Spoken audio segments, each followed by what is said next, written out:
failure of course. Habari gani mtazamaji wa Manyuzi TV, ni kukaribisha tena katika chaneli yako hii kuendelea kupata dondoo mbalimbali za kimichezo ambazo zinakufikia kutoka hapa Manyuzi TV. Bwana, leo tunagusia juu ya trending ambayo ipo kwa sasa katika mitandao ya kijamii pamoja na vyombo vya radio, televisheni na sehemu zote ambazo zinajadili michezo.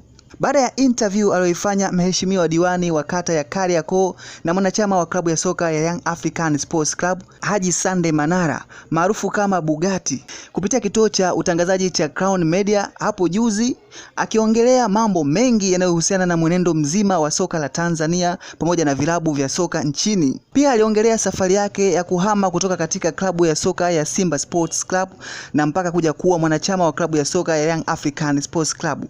Ameongelea pia chaguo lisilo sahihi la klabu ya soka ya Young African Sports Club kuhamisha mchezo wake wa derby kutoka katika kiwanja cha Benjamin Mkapa jijini Dar es Salaam kwenda katika kiwanja cha New Amani Complex Zanzibar, akidai kuwa mashindano hayo yamepelekea kupoteza mvuto kwa kuwa mashabiki pamoja na wanachama wa klabu hiyo sio wote ambao wataweza kusafiri na klabu hiyo kwenda kushuhudia mchezo huo wa derby visiwani Zanzibar. Na kingine kilichozungumzwa ambacho kimepelekea mazungumzo mengi pamoja na mijadala katika vyombo vya habari ni pale ambapo mwanachama huyo wa klabu ya soka ya Young African Sports Club Haji Manara Bugatti alipoiongelea klabu ya Yanga kwenye suala la usajili pamoja na kufeli kwa kipindi hiki kuto kufuzu kuelekea katika hatua ya robo finali katika mashindano ya kimataifa ya ligi ya mabingwa barani Afrika CAF. Kitu ambacho kimetafsiriwa na wanachama wenzake pamoja na klabu nzima ya Young African Sports Club kama kuishushia lawama uongozi wa klabu hiyo ya Young African Sports Club.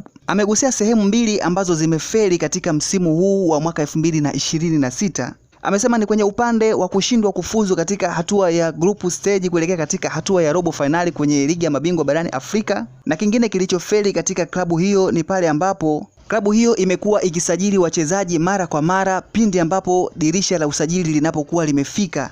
Linapokuja dirisha dogo ama dirisha kubwa, wamekuwa wakisajili wachezaji takriban 6 mpaka 7. Huyu hapa Sunday Manara, unaweza kumsikiliza. Failure of course. Hatuwezi kwa failure. Tumefeli kwamba miaka 4 5 naingia quarter finals mara moja. Failure. Na failure yetu ya kwanza ni kusajili kila baada ya miezi 6. Kila dirisha, liyo dirisha kubwa, liyo dirisha dogo, kila siku Yanga nasajili. Hii tunafeli, lazima tuambie ukweli, na nimwambia, hata rais nimwambia, huwezi kila siku timu na baada ya miezi 6 wanaleta wachezaji 7, baada ya miezi 6 wachezaji 6. Haiwezekani. Lazima kuwe na consistency, kocha. Halafu kila mwaka kocha. Kwa tuna makocha ukihesabu toka Nabi mpaka sasa hivi wangapi?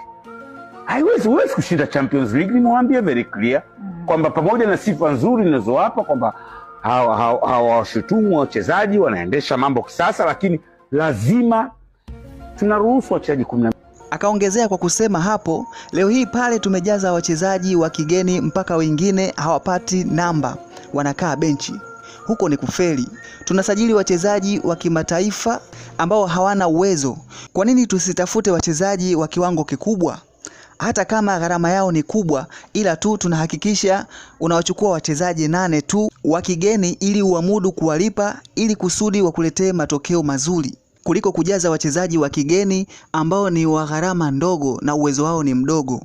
Wakati mwingine hauwaoni kwenye kikosi cha wachezaji 18 wa mechi. Mwisho wa siku inakuwa ni hasara kwa klabu. Kwa mtindo huu wa usajili tutazidi kufeli kila msimu. Baada ya interview hiyo kusambaa ya mwanachama huyo wa klabu ya soka ya Young African Sports Club na diwani wa kata ya Kariakoo Haji Sunday Manara, kila mwanachama wa klabu ya soka ya Young African Sports Club, mashabiki pamoja na wanasoka wamekuwa wakitoa maoni yao tofauti kuhusiana na yaliyozungumzwa na mwanachama huyo wa Young African Haji Manara. Video hiyo pia iliweza kumfikia msemaji na afisa habari wa klabu ya soka Young African Sports Club Ali Kamwe, na ameweza kutoa maoni yake kuhusiana na alichokizungumza Haji Manara.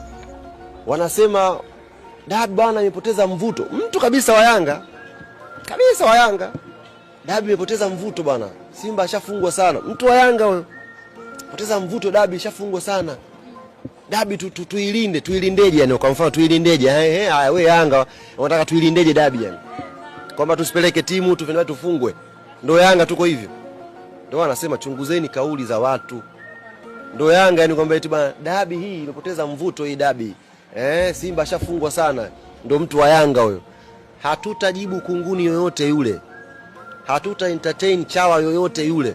Kuna wale wengine ambao wanasema huenda Haji Sunday Manara anataka kuiacha klabu ya soka Young African Sports Club.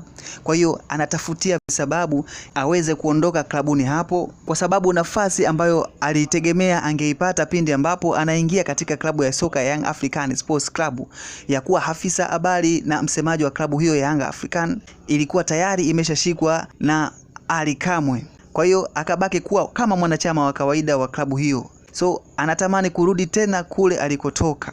Hayo ni maoni ya mashabiki ambao wamezungumza baada ya kuiona hiyo video, lakini yeye mwenyewe kupitia interview hiyo aliyoifanya alisema kabisa kwamba hayo ni maoni yake tu, na sehemu ambako anaona haiko sawa hataweza kuacha kuisemea. Unadhani ni kweli kwamba anahitaji kuondoka katika klabu hiyo na anatafuta sababu? Na je, akirudi katika klabu yake ya awali aliyotokea ambayo ni ya Simba Sports Club, anaweza kupata nafasi ile ambayo alikuwa nayo kipindi kile cha mwanzo cha kuwa afisa habari na msemaji wa klabu ya soka ya Simba Sports Club? Ahmed Ally kwa sasa ataipisha hiyo nafasi? Unaweza kudondosha comment yako katika video hii ili kuendelea kufahamu maoni yako mtazamaji. Usiache pia kuendelea kufuatilia kuangalia kila video ambayo inatoka hapa, kusubscribe, kulike, kushare na kucomment.